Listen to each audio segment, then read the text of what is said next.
So, Commander Legends 2 Battle for Baldur's Gate spoiler season has not officially started yet, but we have an official spoiler with Zevlor Elturel Exile. And again, on quick takes like this one, please, please, please, be nice in the comments below if I mispronounce any of these names, okay? Or if I misspeak or whatnot. Just, you know, blaming Eddie is actually what you're supposed to do, right? In the comments below. Regardless, spoiler season does not start until next week, I believe on Monday. But yeah, this is an early spoiler. And this looks like an extremely exciting and very brutal commander. So let's jump into it. Zevlor is a 4/2 Tiefling Warrior with haste that costs 1 blue, black, red. It has pay 2 tap when you next cast an instant or sorcery spell that targets a single opponent or a single permanent an opponent controls this turn. For each other opponent, choose that player or a permanent they control, copy that spell, and the copy targets the chosen player or permanent. Yeah, that's a run-on sentence if I've ever seen one without those commas. Regardless, yeah, I believe, and speaking of that, I believe they actually have already made an Oracle text change and errata to this one, but it's not going to actually show up on the actual physical card, but it is, just for rule's sake. I believe it does say, let me pull it up, whenever you next cast an instant sorcery spell that targets only a single opponent. So the word only is in there as well. Basically, I mean, I'm sure rules-wise functions differently, but it basically works the same thing with what you're reading, okay? Regardless, yeah, this is a very interesting and spicy commander, and you can do some very powerful things with it. It's kind of like Zana in a way with how specific it is about only having the one target. Now with this one, you can either target a single opponent or a single permanent opponent controls, and then you get to copy those essentially for each opponent. And yeah, for just 2 mana, being able to essentially get 2 extra free spells, yeah, that can be a fantastic value. And again, some very powerful and very brutal things can be done with this. And with these quick takes, I'm going to highlight some cards that immediately came to my mind, but of course, in the comments below, let me know what you think about those cards, number 1, and number 2, also let me know what cards I missed, what other cards work great with this commander, and which ones, well, should you consider picking up sooner rather than later, if you are excited about this commander, because prices do tend to go up when a new exciting commander comes out during spoiler season, and yeah, make sure you're considering that. And along those lines, keep in mind, in the description below, there is a link to the cards I'm going over in this episode in case you do want to pick up some of those cards sooner rather than later. Now that said, let's jump into those cards that work really well with Zevlor. First up, and I just want to reiterate, make sure that, like Zada, you are being very, very cautious on what cards you are considering, because if a spell has, multiple targets, essentially it's not going to work with this commander. It needs a single target that is an opponent or a single target that is an opponent's permanent. So make sure you keep that in mind. But yeah, Gitaxian Probe, a great first card to consider. It says look at target player's hand, so cool. You can target opponent with that. And it says draw a card. Oh yeah, and it only costs a Phyrexian blue mana. So again, yes, you can still pay a single mana for this, with that blue mana, or you can just pay 2 life and cast this for free. And again, you are targeting an opponent with this when you look at target player's hand. Then you can just pay 2 mana with your commander to copy this again twice. By only paying 2 mana then, just to activate your commander, you are getting 3 copies of this spell in total, seeing all players' hands, and drawing 3 cards again for 2 mana. I mean, obviously not a broken thing, but something that you want to consider when building around this commander and being like, hey, yeah, drawing a lot of cards for very cheap is very effective, and looking at your opponent's hands can be great, especially in combination with some other cards that we'll talk about here in a bit. But yeah, just make sure you keep in mind there are some ways that you can utilize spells that have a single target, whether that's an opponent or whether that's one of their permanents, that also might just draw you cards on top of that to get you a lot of extra value with this commander.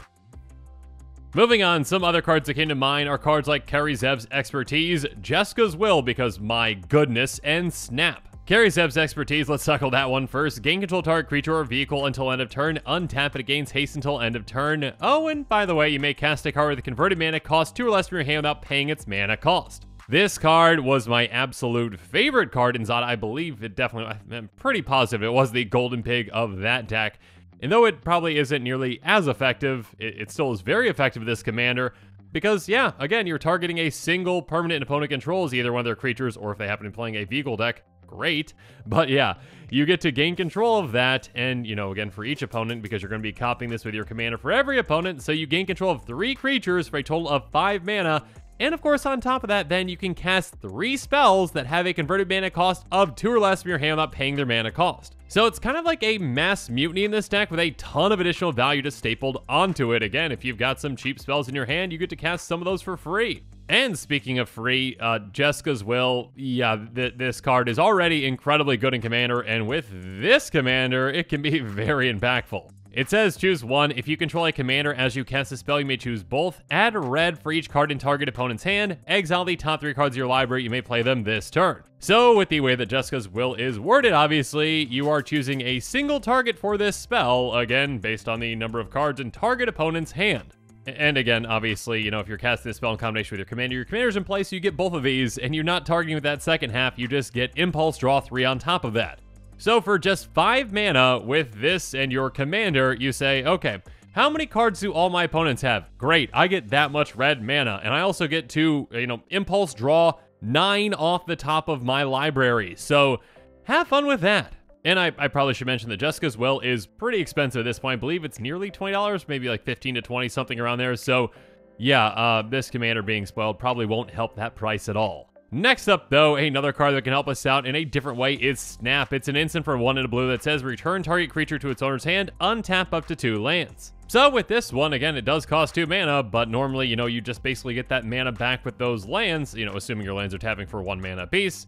You get to, say, bounce one of your opponent's creatures and then untap 2, but again, with this commander, it's, hey, I'll pay an extra 2 and get 2 more copies of this, so I bounce 3 creatures and untap up to 6 lands. Because again, keep in mind, this only has a single target, which is a creature, and it's not targeting those lands that you're untapping. You just get to select whatever 2 lands you want. It's not technically targeting them, so this works with your commander. Regardless, essentially, again, with this commander, a free spell that actually generates you mana, and yeah, again, if you've got like a bounce land that might tap for 2, it can generate you even more mana, or if you've got, you know, something that gives you extra mana from your lands, there can be some really powerful plays with this.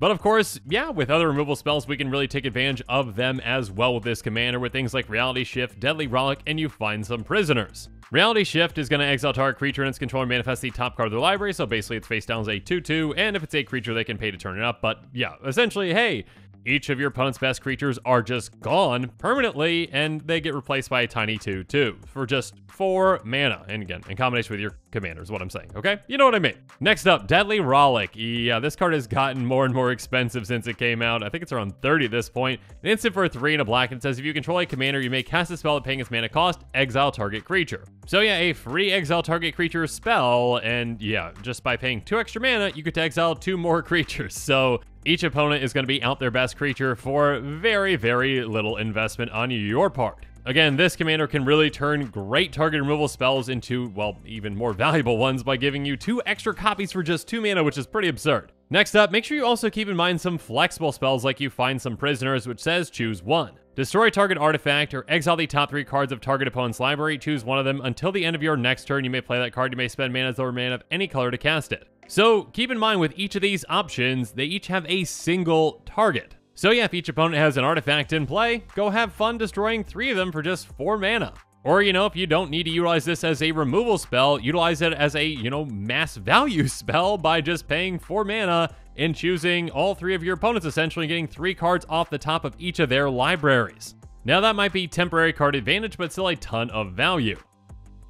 And speaking of value, well, how about cards like Bribery or Acquire, which can help you get some pretty massive things out of your opponent's libraries, and again, each of their libraries, because Bribery says, search target opponent's library for a creature card and put that card in a player under your control, then that player shuffles their library. So for 5 mana, that's already a fantastic deal. Again, if someone's got a Blightsteel Colossus, congratulations, you hit the lottery, and good luck to them surviving. But yeah, now essentially you're like, okay, I'll pay 2 extra mana and get 3 creatures instead of just 1. This commander can really make spells like this one incredibly efficient. I mean, it's already a fantastic spell as it is, but it makes it incredibly efficient. Again, what, 7 mana for 3 essentially, instead of 5 mana for 1? Yeah, mathematicians out there, a lot more efficient. Help me out in the comments below, let me know how much more efficient, thank you. And of course, in a somewhat similar way, there's Acquire, which can also get you Blightsteel Colossus. Then search target opponent's library for an artifact card, put that card in a player under your control, then that player shuffles their library. So yeah, if you're lucky enough to hit a Blightsteel Colossus, great! If not, there are plenty of other fantastic artifacts from your opponent's decks to go get. I mean, even if just for, say, 7 mana, you went and got each of your opponent's soul rings, you just ramped, what? For 7 mana, you just ramped permanently by 6? So, yes, that is worth it. But, yeah, also worth it would be getting the Blightsteel Colossus. In fact, if all your opponents have Blightsteel Colossus, you get 3 of them. Have fun. But now let's get into some of the really brutal plays with cards like Exhaustion and Worse Fears. Exhaustion says, creatures and lands target opponent controls don't untap during their next untap step. So, in a lot of situations, this can be basically like, hey, except for drawing your card, just skip your turn, essentially. You just don't get your turn because you're not untapping, you can't utilize your resources, and if your creatures are already tapped out, well, you're going to be in trouble combat-wise, because players can keep swinging at you. But now, this, for an extra just 2 mana again, is say, hey, each of your opponents, we're just not going to have your turns, okay? Just my turn, thank you. And speaking of having turns, though, I absolutely love Worse Fears, and this card is incredible with this commander. It says, you control target player during that player's next turn, exile Worst Fears. Now, with this commander, this is just, hey, for each of your opponent's next turns, you get to control them and make the worst decisions that they would possibly ever make for their turn. So with this, you can really set yourself up because you're going to be controlling all of your opponents, so you can say, have one swing out at another one to just leave that player wide open for you to attack with the next one. And yeah, there's some very brutal things that you can do when you control all their players. So it's basically like you've got, what, like 4 turns in a row, essentially, with all of your opponents and then yourself. So have fun with that. Yeah, I wasn't kidding when I said this commander is very brutal.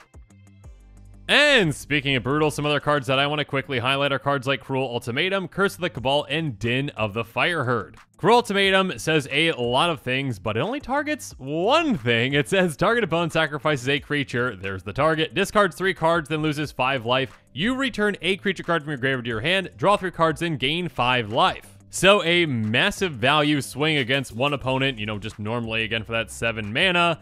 But again, with this commander, we're going to pay that extra 2 to make this into, hey, each of your opponents sacks a creature, discards 3 cards, loses 5 life, you get 3 creature cards back from your graveyard, draw 9 cards in total, and gain 15 life. So yeah, definitely worth that extra 2 mana. Speaking of which, Curse of the Cabal is a very funny card, well, at least for us, not for our opponents. It says target player sacrifices half the permanents they control, rounded down. Now, okay, I probably should mention, yes, these cards that I'm highlighting are kind of, big, massive plays that cost a good amount of mana, obviously, but, again, you've got ways to generate absurd amounts of mana, again, with something like a Jessica's Will, or, kind of Snap can really help you out as well in certain circumstances, so you can definitely pull off some really spicy plays, and this one, it's gonna be really spicy. You make all of your opponents sacrifice half the permanents they control, rounded down, and this does not specify non-land, so those are counted into it.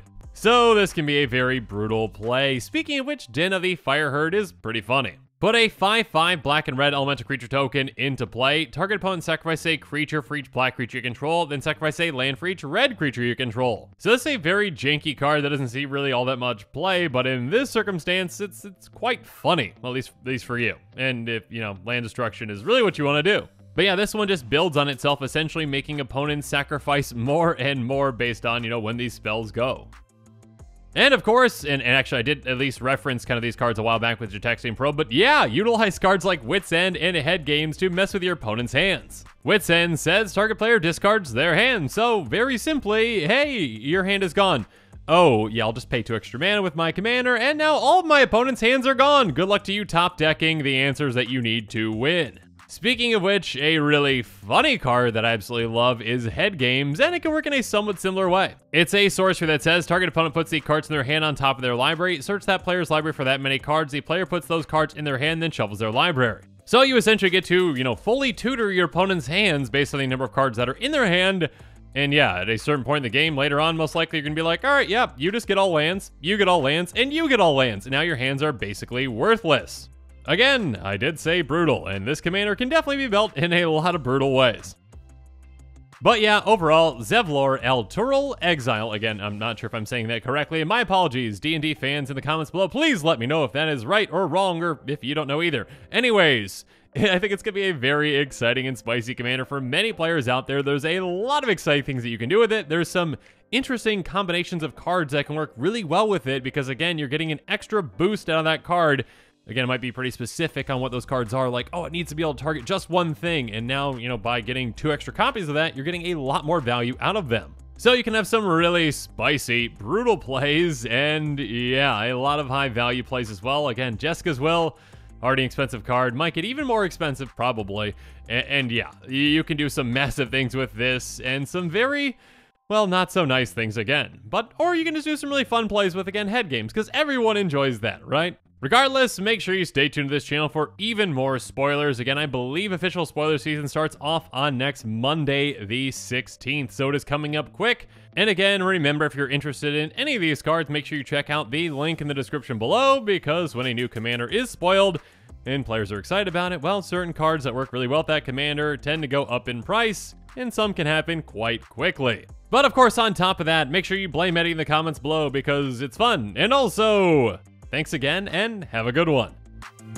This show and episodes like this one are possible thanks to viewers like you. If you're looking for an easy way to help support this show, make sure that you like, share, and subscribe. Also, hit that bell notification icon so you don't miss any new episodes. You can also go check out our playmats and other merchandise at thecommandersquarters.com. We also have a ton of brand new t-shirt designs in stock, so make sure you check out those as well. Another easy way to support this show is with our TCG player affiliate links. So whether you're buying a deck or individual cards, you can use this general link right here or one in the description. And the final way that you can support this show is by supporting us directly by becoming a patron. There are many benefits to being a patron, and I truly couldn't do this without all their support.